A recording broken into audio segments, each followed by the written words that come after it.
कि कोविड-19 की वजह से बोर्ड कक्षाओं का सिलेबस कुछ कम किया गया है, तो हम कम किए गए सिलेबस के अनुसार ही यह अध्याय पूरा करेंगे। तो आज इसके भाग 1 में हम जानेंगे इस अध्याय का परिचय, चालक क्या होते हैं और उसके प्रकार, विद्युत अपघट्य क्या हैं और कितने प्रकार के होते हैं, रेडॉक्स अभिक्रिया समझेंगे, गैल्वेनिक सेल और लवण सेतु। तो सबसे पहले हम परिचय देखते हैं। अगर हम सरल शब्दों में कहें तो रसायन विज्ञान के अंतर्गत हम रासायनिक ऊर्जा का विद्युत ऊर्जा में और विद्युत ऊर्जा के रासायनिक ऊर्जा में परिवर्तन को पढ़ते हैं। अर्थात रसायन विज्ञान की वह शाखा जिसके अंतर्गत हम विभिन्न निकायों में विद्युत धारा को प्रवाहित करने पर यदि कोई रासायनिक परिवर्तन हो या रासायनिक परिवर्तन के द्वारा विद्युत का उत्पादन हो, ऐसी क्रियाओं का अध्ययन किया जाता है। तो ये 2 प्रकार की अभिक्रियाएं हुई। वह अभिक्रिया जिसमें विद्युत धारा प्रवाहित करने पर रासायनिक परिवर्तन हो जाए, या वह प्रक्रिया जिसमें विद्युत उत्पन्न हो किसी रासायनिक क्रियाओं के फलस्वरूप। तो जिसमें आप विद्युत धारा प्रवाहित करते हो और रासायनिक परिवर्तन होता है वो कहलाता है विद्युत अपघटन, और उससे बनता है विद्युत अपघटनी सेल। और यदि रासायनिक अभिक्रियाओं के कारण ऊर्जा उत्पन्न होती है, विद्युत ऊर्जा उत्पन्न होती है, तो उसे कहा जाता है सेल या बैटरी। तो यहां पर विद्युत रासायनिक सेल पहला प्रकार है। वे सेल जो रासायनिक ऊर्जा को विद्युत ऊर्जा में बदल देते हैं।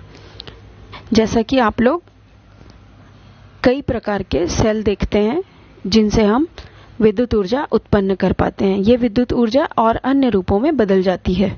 उसके बाद सिंपली जैसे हम अगर अपने मोबाइल के बैटरी डाउन हो जाने के बाद उसे चार्ज करते हैं, तो वहां पर हम विद्युत ऊर्जा देते हैं जो रासायनिक ऊर्जा में बदल के स्टोर हो जाती है, और धीरे धीरे वो रासायनिक ऊर्जा पुनः विद्युत ऊर्जा में बदलती है। तो विद्युत रासायनिक सेल के उदाहरण गैल्वेनिक सेल या वोल्टीय सेल, शुष्क सेल, मरकरी सेल इत्यादि हैं। विद्युत अपघटनी सेल ऐसा सेल है जो विद्युत ऊर्जा को रासायनिक ऊर्जा में बदल देता है, जैसे कि सीसा संचायक सेल। तो इन दोनों में क्या अंतर है?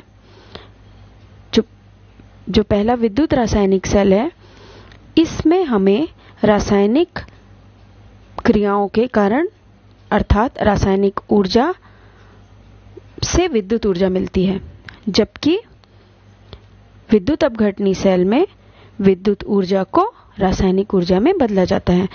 दोनों के अपने अलग अलग महत्व और उपयोग हैं। अब आगे हम देखते हैं कि चालक किसे कहते हैं और ये कितने प्रकार के होते हैं। तो कोई भी पदार्थ जो अपने में से विद्युत धारा प्रवाहित होने देता है चालक कहलाता है। चालक 2 प्रकार के होते हैं, धात्विक चालक और विद्युत अपघटनी चालक। धात्विक चालक के अंतर्गत सभी धातुएं जो विद्युत की सुचालक हैं। प्रायः सभी धातुएं विद्युत की सुचालक होती हैं। ये बात अलग है कि किसी की चालकता अधिक और किसी की चालकता कम हो, परंतु सभी के सभी धातुएं विद्युत की सुचालक होती हैं। अब ये जो दूसरा प्रकार है वही इस अध्याय का मुख्य टॉपिक है, विद्युत अपघटनी चालक। विद्युत अपघटनी चालक में हम आयनिक पदार्थ लेते हैं जो वियोजित हो सकते हैं। जैसा कि विद्युत अपघटनी चालकों को हम विद्युत अपघट्य के नाम से भी जानते हैं। इनकी विशेषता यह होती है कि ये घुली हुई अवस्था में या पिघली हुई अवस्था में आयनों में अपघटित हो जाते हैं और आयनों के द्वारा विद्युत धारा का प्रवाह होता है। ये ठोस अवस्था में तो विद्युत के कुचालक होते हैं, क्योंकि इनके आयन गति के लिए स्वतंत्र नहीं होते, परंतु जैसे ही आप इसे किसी उचित विलायक में घोल लेते हैं, प्रायः विलायक के रूप में जल का प्रयोग होता है, या पिघली हुई उच्च ताप पर अगर आप इसे पिघला दें तो पिघली हुई अवस्था में ये विद्युत का चालन करने लगते हैं।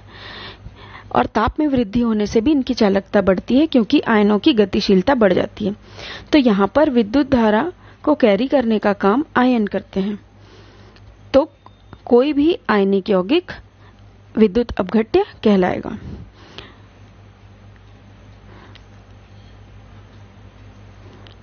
इसके बाद जल में घुलनशील पदार्थों को दो प्रकार में बांटा गया।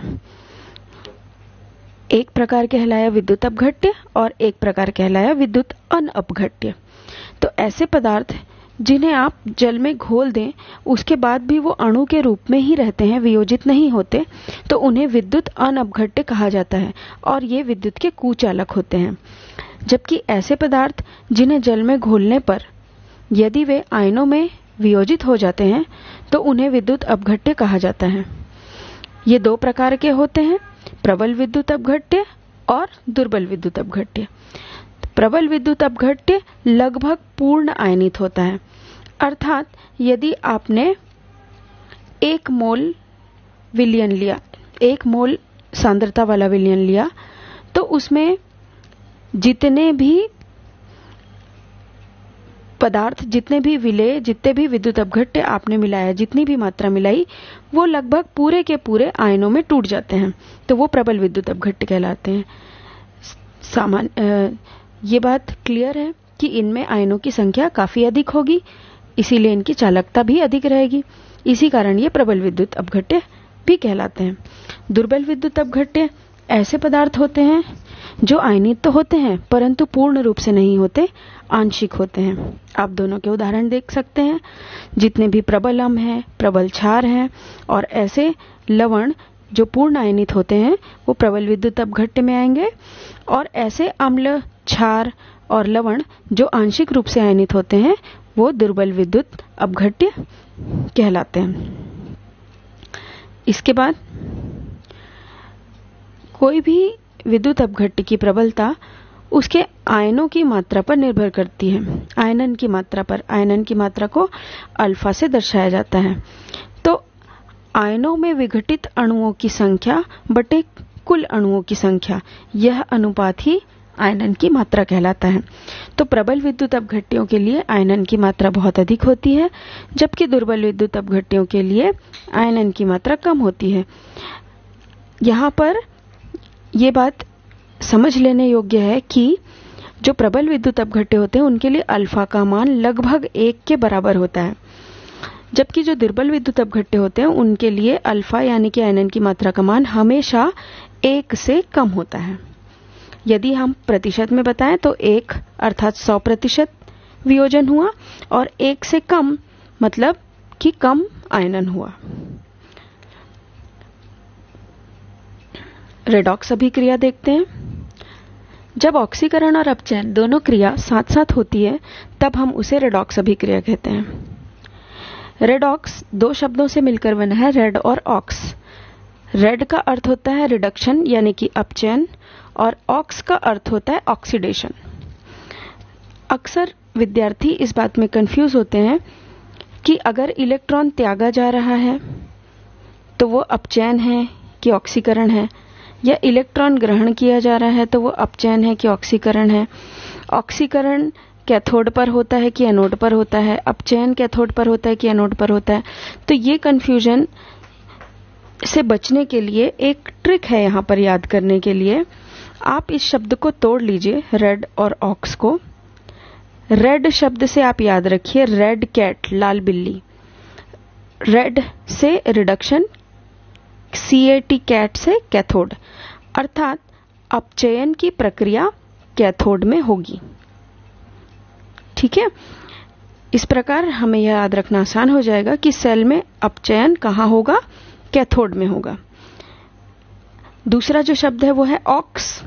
इंग्लिश में ऑक्स का मतलब बैल, बुल। तो ऑक्स के सामने अगर आपको A, N और D में से लगाना हो तो O वॉवेल है, तो वॉवेल के सामने आप हमेशा किसका इस्तेमाल करते हैं, N का, ANN का। तो N ऑक्स याद रखिए, अर्थात ऑक्सीडेशन कहाँ होगा, एनोड पर होगा। ठीक, अब यहां से हम आगे बढ़ते हैं और ये समझते हैं कि इलेक्ट्रॉनिक रूप में ऑक्सीडेशन और रिडक्शन का क्या मतलब है। आप जैसा कि यहां पे डायग्राम में देख पा रहे हैं, यहां पर दो परमाणु दिखाई दे रहे हैं, ए और बी। यदि इलेक्ट्रॉन त्यागा जाए और धन आयन बने या उसके ऑक्सीकरण संख्या में वृद्धि हो, 0 से धनात्मक या जो भी संख्या है उससे यदि वृद्धि हो रही है, तो हम उस प्रक्रिया को ऑक्सीकरण कहते हैं। और यदि इलेक्ट्रॉन ग्रहण किया जाए तब उसे अपचयन कहा जाता है। तो यहां पर ए इलेक्ट्रॉन त्याग कर धनायन बना रहा है, जबकि बी इलेक्ट्रॉन ग्रहण करके ऋणायन बना रहा है। तो जिसने भी इलेक्ट्रॉन त्यागा उसका ऑक्सीकरण हुआ, परंतु वह स्वयं अपचयित हो गया। इसी प्रकार बी इलेक्ट्रॉन ग्रहण कर रहा है, उसका अपचयन हो रहा है। ये जो प्रक्रिया है वो अपचयन की प्रक्रिया है, परंतु स्वयं वो ऑक्सीकृत हुआ। इसीलिए जिसका भी ऑक्सीकरण होता है वो एक अच्छा अपचायक होता है, और जिसका भी अपचयन होता है वो एक अच्छा ऑक्सीकारक होता है। तो रेडॉक्स रिएक्शन में ऑक्सीकरण और अपचयन दोनों की प्रक्रिया साथ साथ चलती है, इसीलिए दोनों को मिला के बोला जाता है रेडॉक्स। यहां पर आप देख सकते हैं जिंक,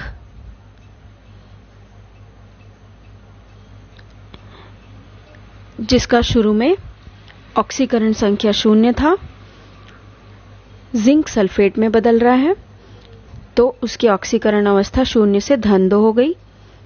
इलेक्ट्रॉन त्यागा गया, इसीलिए जिंक का ऑक्सीकरण हुआ। जबकि कॉपर सल्फेट, यहां पर कॉपर आयन के रूप में था, धन 2, और इसने इलेक्ट्रॉन ग्रहण किया और कॉपर में बदल गया, कॉपर परमाणु में बदल गया। इसकी ऑक्सीकरण संख्या +2 से 0 हो गई, यानी कि कम हुई। तो यहां पर हुआ अपचयन। तो जिंक और कॉपर सल्फेट जब आपस में क्रिया कर रहे हैं तो जिंक का ऑक्सीकरण और कॉपर का अपचयन होता है। ये एक रेडॉक्स अभिक्रिया का उदाहरण है। इसके बाद हम लेते हैं सेल। ये एक बहुत इंटरेस्टिंग डायग्राम है। यहां पर आप देखिए 2 बीकर रखे हुए हैं, एक में एनोड और एक में कैथोड लगा हुआ है। अब आप लोग डायग्राम में देखिए कि ऑक्सीकरण की प्रक्रिया लूजिंग ऑफ इलेक्ट्रॉन है, यानी कि इलेक्ट्रॉन त्यागने की प्रक्रिया है। तो यहां पर आप देखिए कि एक कार्टून बना हुआ है जिसे हम जिंक के रूप में रिप्रेजेंट कर रहे हैं। उसमें से इलेक्ट्रॉन लिए जा रहे हैं तो वो कमजोर होता जा रहा है, अर्थात जिंक की रॉड की मोटाई कम होती जाएगी, क्योंकि जिंक घुलता जाएगा, क्योंकि यह जिंक रॉड से जिंक आयन में बदल रहा है। यहां से इलेक्ट्रॉन फ्लो होते हुए जाएंगे कैथोड में, और जैसे ही उसे इलेक्ट्रॉन मिल रहा है तो जो कॉपर आयन विलयन में मौजूद है वो कॉपर आयन कॉपर मेटल में बदल रहे हैं। तो कॉपर की मोटाई जो है वो बढ़ती जाएगी। बीच में देखिए एक पुल बना हुआ है जिसे सॉल्ट ब्रिज कहा जाता है। तो इस सॉल्ट ब्रिज में आप जिंक की तरफ देखिए, इलेक्ट्रॉन की कमी हो रही है क्योंकि वो इलेक्ट्रॉन त्यागते जा रहा है। तो यहां पर ऋण आयन दौड़ के आ रहे हैं, जबकि इस तरफ धन आयन जा रहे हैं, क्योंकि सॉल्ट ब्रिज में आप अगर पदार्थ के साथ में कुछ आयन जैसे पोटेशियम क्लोराइड वगैरह मिलाते हैं तो उसमें एक पोटेशियम प्लस आयन भी होता है और क्लोराइड माइनस आयन भी होता है। तो ये दोनों अर्ध सेल की न्यूट्रलिटी को, उदासीनता को बनाए रखने का काम करते हैं, दोनों को जोड़ने का काम करते हैं। इसीलिए इसका नाम दिया जाता है लवण सेतु या सॉल्ट ब्रिज। अब यहां पर एक गैल्वेनिक सेल का डायग्राम बना हुआ है। आप देख सकते हैं जिंक की रॉड का एनोड और कॉपर की रॉड का कैथोड बना है। बीच में सॉल्ट ब्रिज है, पोटेशियम क्लोराइड के कण दिखाई दे रहे हैं आपको। जब इसके रॉड का विलयन में आप जूम करके देख रहे हैं तो जिंक रॉड में से जिंक आयन विलयन में जाते जाएंगे तो विलयन की सांद्रता बढ़ेगी, जबकि कॉपर आयन कॉपर बनके रॉड पे डिपॉजिट होते जाएंगे तो उनकी उस विलयन की मोलरता घटती जाएगी। इलेक्ट्रॉन का प्रवाह जिंक से कॉपर की तरफ अर्थात एनोड से कैथोड की तरफ है और विद्युत धारा का प्रवाह ठीक इसकी विपरीत दिशा में होगा। यहां पर सेल को लिखने का तरीका बताया गया है। ये दोनों अर्ध सेल हैं जिसमें एक तरफ एनोड और एक तरफ कैथोड है। एनोड नेगेटिव और कैथोड पॉजिटिव। एनोड में ऑक्सीकरण की अभिक्रिया हो रही है, ऑक्सीकरण अर्ध सेल है, जबकि कैथोड में अपचयन हो रहा है, इसीलिए यह अपचयन अर्ध सेल है। दोनों सॉल्ट ब्रिज से जुड़े हुए हैं। तो यहां पर जो परिवर्तन हो रहा है वैसे ही संकेत के रूप में दर्शाया जाता है, जैसे जिंक ऑब्लिक जिंक आयन, अर्थात जिंक से वो किस में बदल रहा है, जिंक आयन में। विलयन आपने 1 मोलर लिया था। फिर 2 लाइन बनी हुई हैं जो कि सॉल्ट ब्रिज को बताती हैं। फिर दिया है कॉपर आयन ऑब्लिक कॉपर, अर्थात कॉपर आयन किस में कन्वर्ट हो रहे हैं, कॉपर में। तो ये एक कंप्लीट सेल को सिंबॉलिक तरीके से लिखने का तरीका है। इसके बाद यहां पर देखिए लवण सेतु के कार्य। लवण सेतु के क्या क्या कार्य होते हैं। ये दोनों अर्ध सेलों को जोड़े रखने का काम करता है, विद्युत की उदासीनता बनाए रखता है। ठीक है, तो इस प्रकार बिना लवण सेतु के सेल नहीं बन सकता।